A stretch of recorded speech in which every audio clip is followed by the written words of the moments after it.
Bapa di dalam surga, kami mengucap syukur jika Tuhan boleh melayakkan setiap kami hadir menghadap tahta Tuhan untuk berjumpa dengan Tuhan. Dan kami yang sudah hadir ini, biarlah kiranya Tuhan sentuh setiap kami, pikiran dan hati kami dengan firman Tuhan, dengan suara Tuhan, sehingga kami yang hadir ini boleh kembali bisa terus diarahkan dan hidup bagi Tuhan. Karena itu kami perlu Tuhan itu mengurapi kami, Tuhan memakai hamba-Mu juga dengan segala keterbatasan, untuk Tuhan itu berseru, bersuara bagi setiap kami. Dan kami siap mendengar arahan dari Tuhan, pembentukan Tuhan. Kami siap menerima suara Tuhan. Di dalam nama Yesus Kristus kami berdoa. Amin.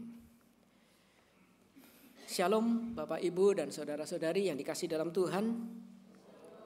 Hari ini kita akan membahas satu tema yang saya beri judul Bad Things Happen to Bad People. Biasanya kita melihat secara umum bad things happen to good people. Jadi bagaimana hal buruk itu terjadi pada orang yang baik. Tapi hari ini saya ingin membahas bad things happen to bad people. Jadi bagaimana hal buruk itu terjadi pada orang-orang yang memang tidak baik atau orang-orang yang berdosa. Saya ambil dari bagian firman Tuhan, yaitu 2 Raja-Raja pasal ke-5 ayat 1 sampai dengan ayat ke-14.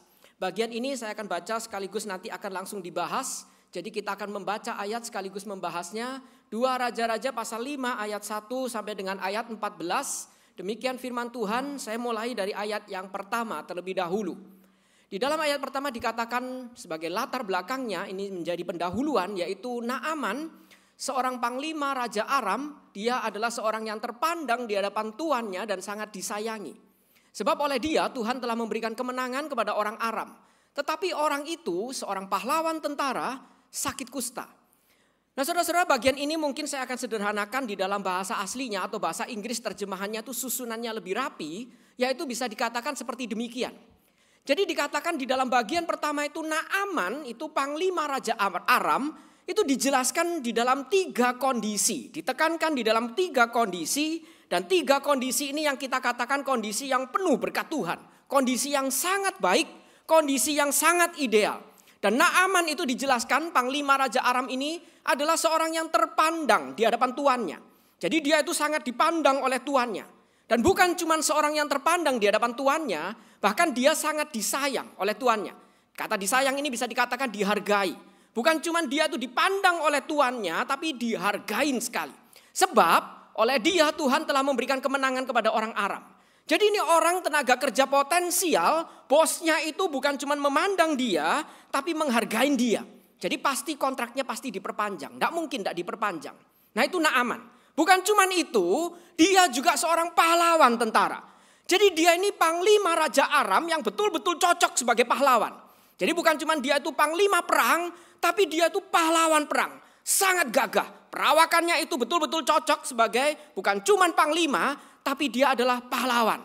Jadi dia prestasinya membanggakan, sangat disayang oleh bosnya. Dan dia ini kondisi yang dituliskan dengan 3 poin, yaitu kondisi yang sangat ideal. Tapi bagian ini dilanjutkan, tetapi orang itu sakit kusta.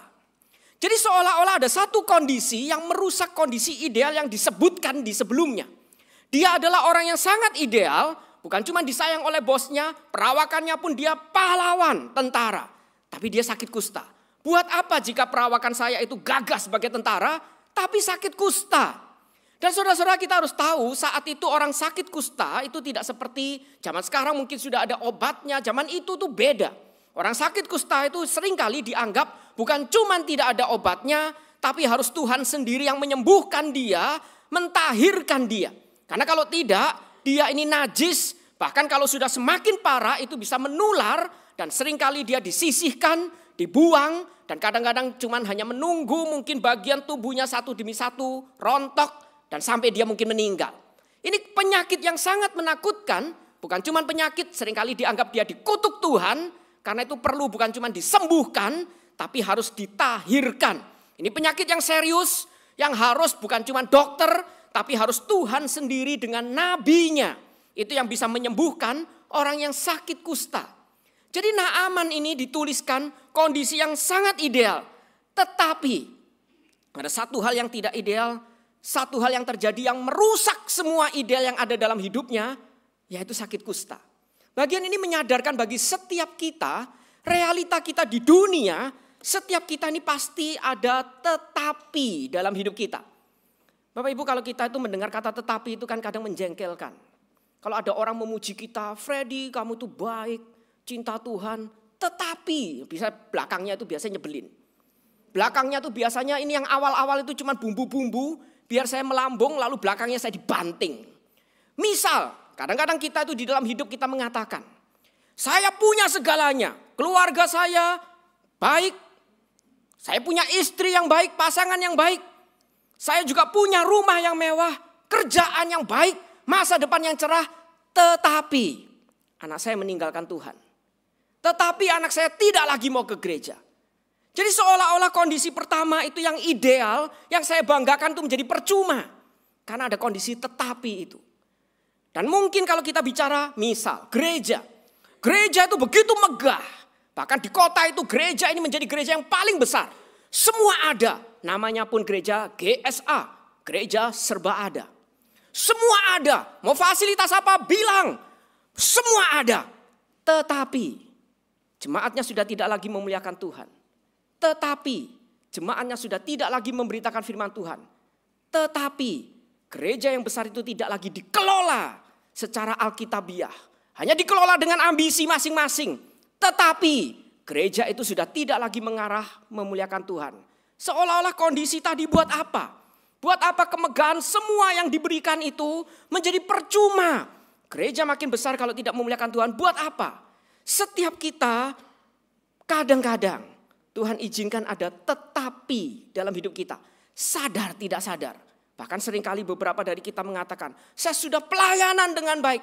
Tetapi kenapa Tuhan kasih saya sakit? Kenapa Tuhan kasih saya kelemahan fisik? Tetapi selalu ada dalam hidup kita. Bahkan beberapa dari kita mulai marah dengan Tuhan. Dan kita mengatakan, why bad things happen to good people? Saya sudah baik. Tapi kenapa Tuhan izinkan hal buruk terjadi dalam hidup saya? Saudara-saudara, bagian ini sebenarnya kita itu salah logika. Why bad things happen to good people? Sedangkan Yesus sendiri mengatakan ketika dipanggil oleh seseorang, guru yang baik. Yesus bilang, mengapa engkau mengatakan saya baik? Tidak ada yang baik, hanya Allah saja. Yesus saja mengatakan tidak ada yang baik, hanya Allah saja. Itu Yesus. Mengapa kita selalu mengatakan saya good people dan saya tidak layak mengalami bad things? Saya good people, seolah-olah kalau saya sudah good, tidak boleh ada hal yang tidak ideal terjadi sedikit pun dalam hidup saya. Karena itu beberapa anak muda ketika diizinkan susah sedikit, langsung kita marah dan seolah-olah karena saya sudah good, tidak boleh bad things happen. Why bad things happen to good people? Padahal tidak ada dari kita, satu pun dari kita yang berhak mengklaim saya good people. Semua kita tuh bad people. Semua kita adalah orang yang berdosa. Memang kita sudah ditebus. Tapi kita tetap orang yang berdosa belum sempurna. Kita memang sudah ditebus. Tapi bukan berarti kita itu menjadi orang yang sempurna. Sehingga tidak bisa lagi menghadapi ujian. Kita masih tinggal di dunia berdosa. Karena itu harusnya logika kita, bad things happen to bad people. Kita orang berdosa. Jadi orang berdosa kadang-kadang memang dunia berdosa, orang berdosa, tidak mungkin tidak mengalami bad things. Jadi ketika kita menjumpai ada tetapi dalam hidup kita, itu umum, itu wajar. Karena kita memang sudah ditebus, tapi kita masih tinggal di dunia berdosa yang penuh kondisi tidak ideal. Yang kita tidak bisa harapkan semua harus sempurna. Pernah ada seorang anak muda bilang, kok gereja kok selalu aneh-aneh, cariin gereja yang baik. Ada enggak gereja yang benar? Ada enggak gereja baik? Saya cuma bilang sama dia 2 jawaban. Yang pertama, saya mungkin bisa keliling dunia cariin kamu gereja yang sempurna. Tapi sayangnya ketika saya ketemu nanti kamu masuk jadi tidak sempurna. Ya karena orang-orang kayak kamu yang penuh pilihan, yang tukang komplain, yang selalu cari gereja sempurna. Ketika saya cari ada gereja sempurna. Kamu orang yang tidak sempurna ini masuk, jadi tidak sempurna itu gereja. Jadi saya bisa cariin demi kamu, tapi kalau dapat gereja itu jadi tidak sempurna. Jadi tidak ada lagi gereja sempurna. Tapi jawaban kedua, bagi saya sebenarnya ada. Tapi saya tidak yakin kamu mau. Ini saya ngomong sama dia, karena dia anak muda. Biasanya anak muda itu kadang perlu di shock terapi, jadi saya ngomongnya kadang belak-belakan. Saya bilang sama dia, ada gereja sempurna. Tapi saya tidak yakin kamu mau ke sana. Gereja sempurna itu di sana. Mau tidak mati sekarang? Suruh mati sekarang tidak mau. Tapi cari gereja sempurna. Di dunia ini, dunia berdosa, kita sudah ditebus. Tidak mungkin kita bebas dari yang namanya bad things. Itu kadang-kadang hal yang wajar kita alami, tetapi itu kadang-kadang wajar kita alami. Saya sudah jadi hamba Tuhan, tetapi itu wajar. Kadang-kadang Tuhan pakai untuk menguji kita. Kadang-kadang Tuhan pakai untuk menyadarkan kita, membuat kita rendah hati agar kita tahu kita sudah ditebus. Tapi kita masih orang yang belum sempurna, hidup di dunia berdosa, penuh bad things happen di sekitar kita. Bad things happen to bad people, seperti setiap kita. Tetapi itu wajar dan seringkali Tuhan izinkan terjadi. Seperti Naaman. Namanya memang tidak aman, makanya tidak aman kehidupannya. Tidak aman, makanya tidak aman. Sudah terpandang, dihargain, pahlawan, tapi tidak aman. Sesuai namanya, Naaman, tidak aman. Tetapi dia sakit kusta, tidak aman hidupnya. Sakit kusta, tetapi itu Tuhan izinkan. Pertanyaannya adalah ketika ini diizinkan terjadi, apa respon kita? Bagaimana kita menyingkapinya? Itu yang harusnya kita tuh pelajari. Dan di dalam bagian berikutnya dikatakan, orang Aram itu pernah keluar bergerombolan dan membawa tertawan seorang anak perempuan dari negeri Israel. Dan dia itu menjadi pelayan pada istri Naaman. Jadi ini seorang pelayan, seorang gadis, tapi dia tawanan menjadi istri, pelayan pada istri Naaman. Dan orang ini berkata kepada nyonyanya, sekiranya tuanku itu menghadap nabi yang di Samaria itu, maka tentulah nabi itu akan menyembuhkan dia dari penyakitnya. Luar biasa. Seorang pelayan, seorang gadis, wanita yang kesaksiannya sering tidak dipandang saat itu, tapi dia masih mengingat dia umat Tuhan, dia orang Israel. Meskipun tertawan, meskipun jadi pelayan, tapi dia tetap ingat dia orang Israel, umat Tuhan. Dan dia mengatakan ini bisa sembuh asal Tuhan yang nyembuhin. Pergi ketemu nabi akan bisa menyembuhkan dia. Nah, tapi sementara dikontraskan, Naaman dengerin karena sudah mungkin putus asa. Pergilah Naaman memberitahukan kepada tuannya, katanya beginilah dikatakan oleh gadis yang dari negeri Israel itu. Maka jawab Raja Aram, ini ada kedua raja, Raja Aram nanti Raja Israel. Baik, pergilah. Dan aku akan mengirim surat kepada Raja Israel. Luar biasa. Menunjukkan seberapa pentingnya Naaman. Sampai raja pun kasih surat pengantara. Surat kuasa. Pergilah Naaman dan membawa sebagai persembahan 10 talenta perak dan 6.000 sikal emas dan 10 potong pakaian. Menunjukkan dia betul-betul kaya, terpandang. Raja pun kasih rekomendasi. Dan di situ dikatakan ia menyampaikan surat itu kepada Raja Israel. Raja Israel yang adalah umat Tuhan. Tadi wanita yang tawanan menjadi pelayan. Dan surat itu berbunyi, sesampainya surat ini kepadamu, maklumlah kiranya bahwa aku menyuruh kepada Naaman, pegawaiku, supaya engkau menyembuhkan dia dari penyakit kustanya. Karena tidak mungkin bisa disembuhkan kecuali Tuhan mengutus nabinya. Dan katanya di Israel, umat Tuhan itu bilang ada nabi. Nah tapi justru segera sesudah Raja Israel, raja yang katanya memimpin umat Tuhan, membaca surat itu, dikoyakkanlah pakaiannya serta berkata, Allahkah aku ini yang dapat mematikan dan menghidupkan? Sehingga orang ini mengirim pesan kepadaku supaya kusembuhkan seorang dari penyakit kustanya. Itu tidak mungkin. Allahkah aku ini? Tetapi sesungguhnya ini semua itu, perhatikanlah dan lihatlah, dia sedang cari gara-gara terhadap aku. Saya dipaksa nyembuhin orang ini dari kusta, tidak mungkin. Dan kalau saya tidak bisa sembuhin, jadi alasan untuk perang. Padahal ini raja, dia lupa ada nabi di tempatnya. Tapi dia justru mengatakan, Allahkah aku ini? Nah, ini kontras sekali. Nah, tapi lucu dilanjutkan, segera sesudah didengar Elisa, abdi Allah, hamba Allah, bukan raja, pelayan, tapi bukan pelayan istri Naaman, tapi pelayan Allah, abdi Allah. Dan dengar bahwa Raja Israel mengoyakkan pakaiannya, dikirimnyalah pesan kepada raja. Bunyinya, mengapa engkau mengoyakkan pakaianmu? Oh, ini baik sekali. Kalau saya mungkin pesan pertamanya kata-katanya bodoh. Kenapa kamu koyakkan pakaianmu? Biarlah ia datang kepadaku. Supaya ia tahu bahwa ada seorang nabi di Israel.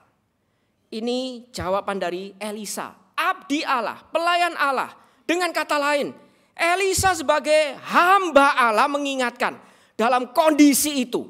Kamu raja, tidak tahu ada Allah di sini, tapi utus dia datang biar dia tahu. Yang kamu tidak tahu, biar dia tahu. Ada Allah yang masih peduli di dalam kondisi tetapi kita. Biar dia datang, biar dia tahu ada seorang nabi utusan Allah di Israel. Masih ada utusan Allah di tengah kondisi yang tidak ideal kita. Dengan kata lain, jika kita itu diizinkan mengalami tetapi, dan hal ini wajar karena kita itu orang berdosa, tinggal di dunia berdosa.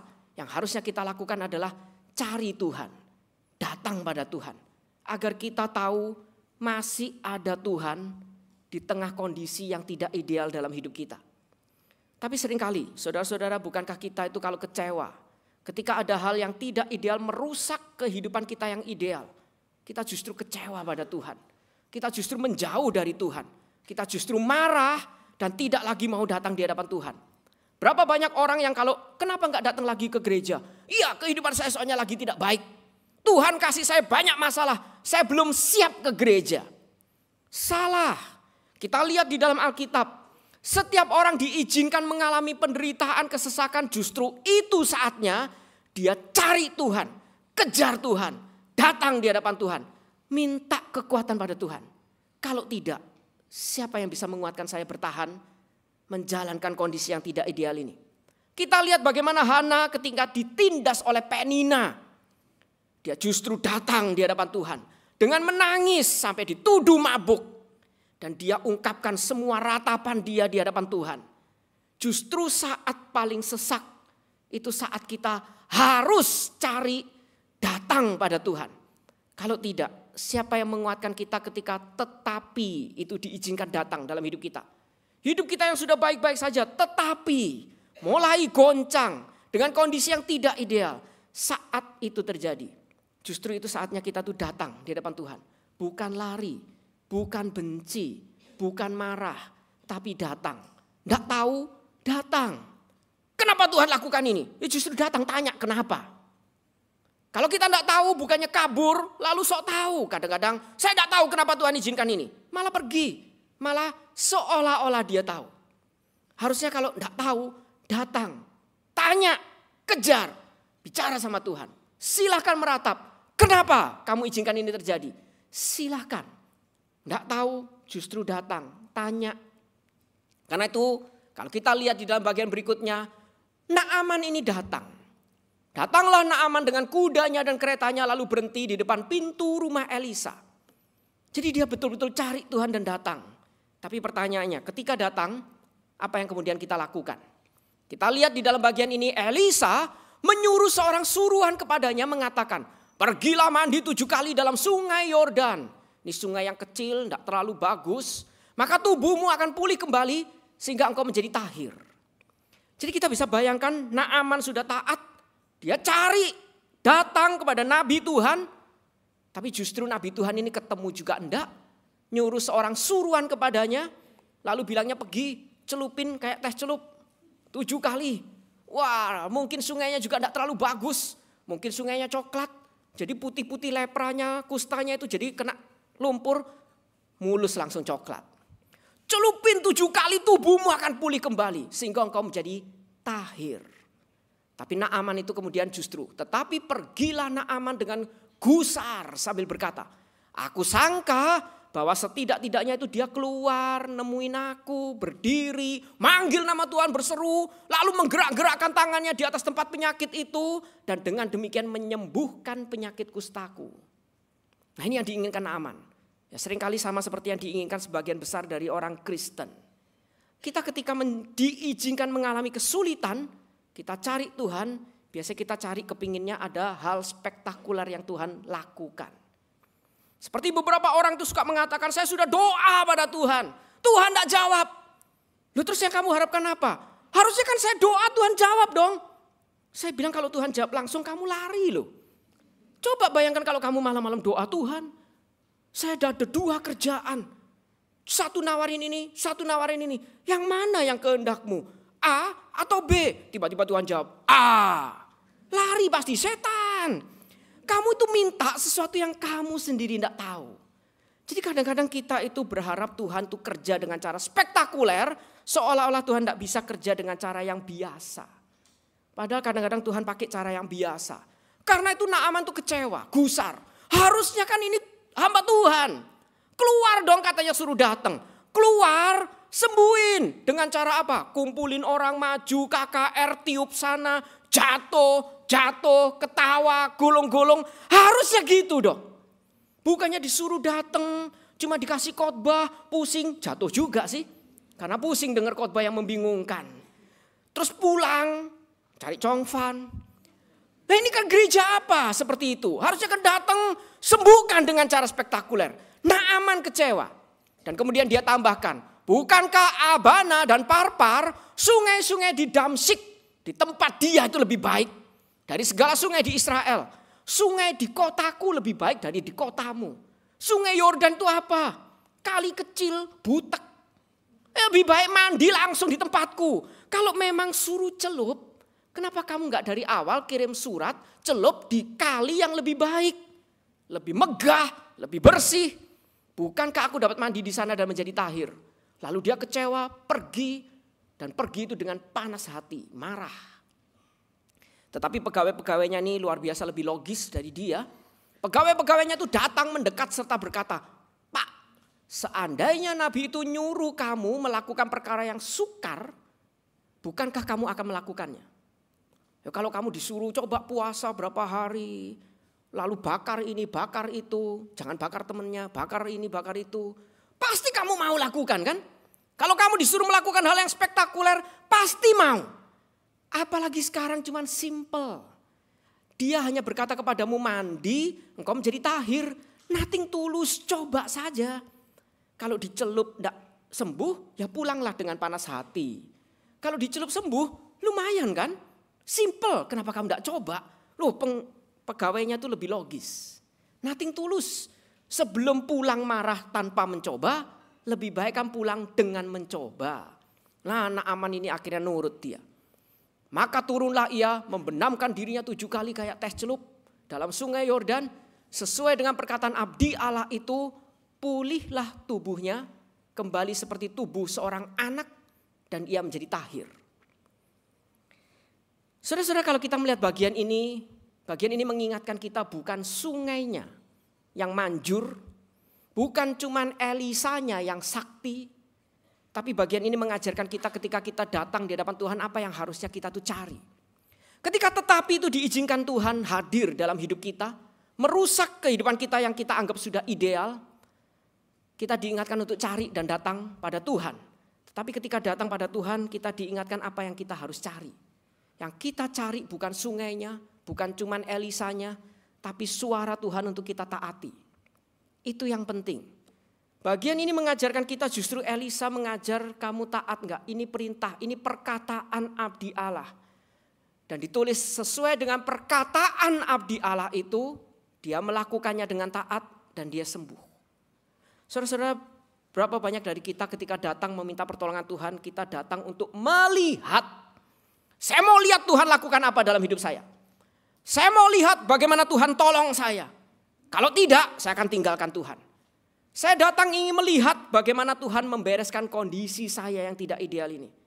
Padahal kita diajar kita datang bukan untuk melihat, datang untuk dengar. Cari suara Tuhan.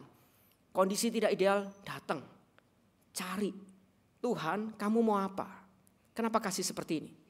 Dan ketika kita mendengar suara Tuhan, taati itu. Berapa banyak dari kita itu masih mau cari suara Tuhan?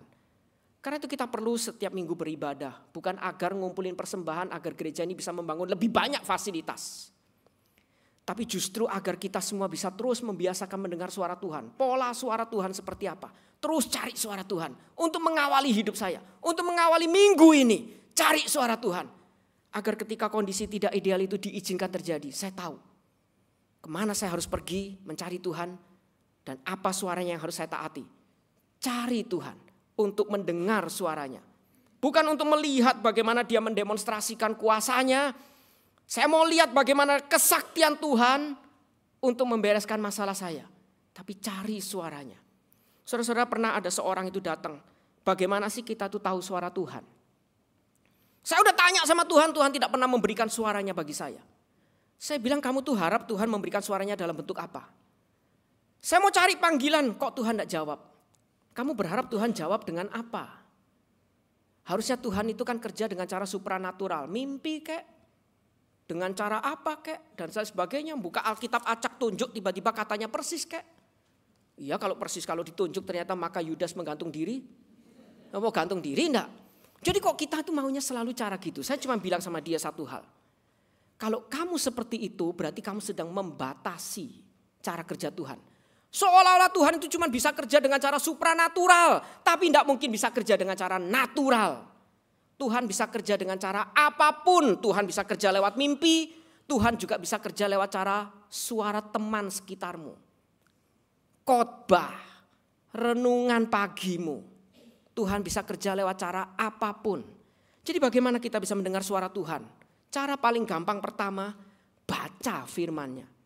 Sehingga kita tuh bisa lihat pola Tuhan kerja dari sepanjang sejarah yang ditulis Alkitab seperti apa.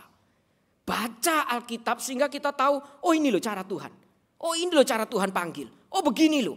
Sehingga ketika kita diizinkan mengalami tidak ideal, kita tahu kira-kira bagaimana Tuhan bekerja. Bagaimana harusnya saya itu berespon di hadapan Tuhan. Cara kedua, kita bisa mencari suara Tuhan, minta kepekaan, dan jangan batasi suara Tuhan harus dengan cara seperti Naaman tadi. Sangkaku dia keluar, berseru pada Tuhan, gerak-gerakkan tangan, langsung beres semua. Tuhan bisa kerja dengan cara itu? Bisa. Tapi Tuhan juga bisa kerja dengan cara biasa. Teguran teman, asal minta kepekaan. Kadang-kadang suara teman itu yang justru Tuhan titipkan untuk menegur kita. Saudara-saudara, saya sekolah itu bukan karena ambisi pribadi. Kalau boleh jujur, saya sebenarnya tidak kepingin sekolah. Nyengsarain. Sudah enak-enak kerja, sudah di gereja. Tahun itu kalau saya tidak sekolah, mungkin sudah bisa diajukan pendeta. Keluar, mau sekolah lagi. Nyengsarain. Tapi 1 bulan itu setiap ketemu jemaat. Jemaat tidak saling kenal. Semuanya suaranya satu. Kamu kok nggak lanjut sekolah lagi? Nggak tanggung jawab. Lalu saya pikir ini cuma satu suara, biar nggak usah didengar. Besoknya lagi ketemu orang lain lagi, suaranya sama. Saya bilang, kamu janjian sama dia ya? Enggak. Suaranya sama, kamu kok nggak lanjut sekolah lagi? Lalu ketemu orang ketiga, kamu kenapa nggak mau sekolah lagi? Kalau uang masalahnya, saya support, yang penting kamu sekolah lagi. Ketemu orang keempat, ngomongnya sama dalam waktu 1 bulan. Sampai orang kelima bilang, kamu itu hidup kok kayak orang pensiun. Sudah tidak punya ambisi. Harusnya sekolah lagi, masih muda. Saya bilang bukan muda, tampang aja nggak diakuin. Tapi sudah tua, saya sudah nggak mau sekolah lagi. Tapi saya mulai mikir, kenapa dalam 1 bulan 5 orang bicara hal yang sama? Tuhan mau apa? Cari suara Tuhan. Tuhan bisa kasih lewat mimpi, bisa kasih lewat bangun. Yang penting Tuhan ingin kita meresponi dengan sadar dan terbangun. Bukan dengan mimpi kita menjalankan panggilan Tuhan. Jadi kita cari hadirat Tuhan. Terus cari. Untuk cari suaranya. Saya rasa gereja kalau terus melakukan ini menjadi gereja yang indah. Orang Kristen kalau melakukan ini terus. Kehidupan Kristen itu menjadi indah. Keluarga kalau terus mencari suara Tuhan. Saya percaya keluarga itu mungkin diizinkan mengalami banyak hal tidak ideal. Tapi keluarga itu akan dilihat menjadi keluarga yang indah. Di mana semua kuasa Tuhan, kemuliaan Tuhan akan didemonstrasikan. Dan sebaliknya, kalau kita cuma mencari demonstrasi-demonstrasi untuk melihat Tuhan mau kerja apa. Saya rasa kita akan berhenti dengan kecewa. Karena kadang-kadang Tuhan pakai dengan cara biasa. Kita cari suara Tuhan, dia titipkan lewat cuma teguran. Teguran istri kita, suami kita, anak kita. Kadang-kadang itu justru titipan suara Tuhan. Asal kita peka. Baca Alkitab, buka hati, cari suara Tuhan. Dan tanya, inikah yang Tuhan mau saya kerjakan? Jika iya, taati itu. Apa susahnya? Kadang-kadang kamu kalau disuruh yang aneh-aneh pasti mau, bukan? Kenapa disuruh taat saja sulit? Coba. Itu yang kita bisa belajar dari Naaman. Dan akhirnya Naaman ini bisa dipulihkan kembali dan sembuh. Karena itu sekali lagi, saudara-saudara, bad things itu kadang diizinkan happen karena kita itu bad people, orang berdosa. Sehingga kadang-kadang tetapi di dalam hidup kita itu seringkali Tuhan izinkan terjadi. Karena kita masih tinggal di dunia berdosa, kita belum sempurna. Kadang-kadang kita bisa sakit, yang pasti bisa sakit. Mau kita Kristen, mau kita hamba Tuhan, tetap bisa sakit. Pandemi kemarin yang mati juga banyak orang Kristen. Tuhan izinkan, bisa sakit, bisa menderita. Tapi apakah kita itu responi dengan datang di hadapan Tuhan, cari hadirat Tuhan, minta Tuhan kuatkan. Dan tanya apa yang Tuhan mau, saya akan taati. Tanya apa yang Tuhan suarakan, mana suaramu, kenapa ini terjadi. Bicaralah, saya mau dengar agar saya bisa menjalankan suaramu. Mari kita tundukkan kepala kita berdoa. Bapa di dalam surga, kami sekali lagi ingin merenungkan kehidupan setiap kami. Betul, kami adalah orang-orang yang sudah ditebus Tuhan. Kami adalah orang-orang yang sudah Tuhan itu jadikan umat Tuhan, biji mata Tuhan. Tapi kami tetap tinggal di dunia berdosa yang penuh sekali hal buruk itu bisa terjadi. Bahkan banyak kuasa iblis yang juga siap menggagalkan kami mengikut Tuhan. Karena itu seringkali bad things to happen kepada setiap kami. Karena kami itu masih tetap bad people meskipun sudah ditebus. Karena kami bukan orang sempurna, kami bukan manusia sempurna. Sehingga kadang-kadang kondisi tidak ideal itu kami alami. Bahkan seringkali kondisi tidak ideal itu diizinkan terjadi dalam hidup kami. Tapi kami diingatkan, pada bagian ini kami diingatkan dari firman Tuhan, ketika itu semua diizinkan terjadi, apakah kami itu datang di hadapan Tuhan, mencari Tuhan. Mencari Tuhan bukan untuk melihat bagaimana Tuhan membereskan dengan ajaib masalah kami, tapi kami mencari Tuhan, datang di hadapan Tuhan untuk mencari suara Tuhan, agar kami bisa mentaati suara Tuhan. Mencari apa yang Tuhan itu inginkan. Karena mendengar suara Tuhan itu jauh lebih penting dari memberi persembahan. Karena itu kami ingin mencari suara Tuhan. Bersuaralah bagi kami. Kami ingin mendengar suara Tuhan. Karena itu biarkan setiap kami untuk kembali datang rutin membaca firman Tuhan. Sehingga kami tahu bagaimana suara Tuhan itu sepanjang sejarah itu diberikan. Dan kami juga ingin mendapatkan kepekaan. Membuka telinga dan hati kami. Untuk terus mencari suara Tuhan yang Tuhan titipkan di sekitar kami. Sehingga kami bisa mendengar dan kami bisa mentaati. Dan kembali hidup bagi Tuhan. Meskipun kondisi hidup kami sedang tidak ideal. Dan inilah yang menjadi doa kami, kiranya Tuhan itu boleh menopang kami, menggandeng kami, sehingga kami bisa berjalan bersama Tuhan. Dalam nama Yesus Kristus kami berdoa. Amin.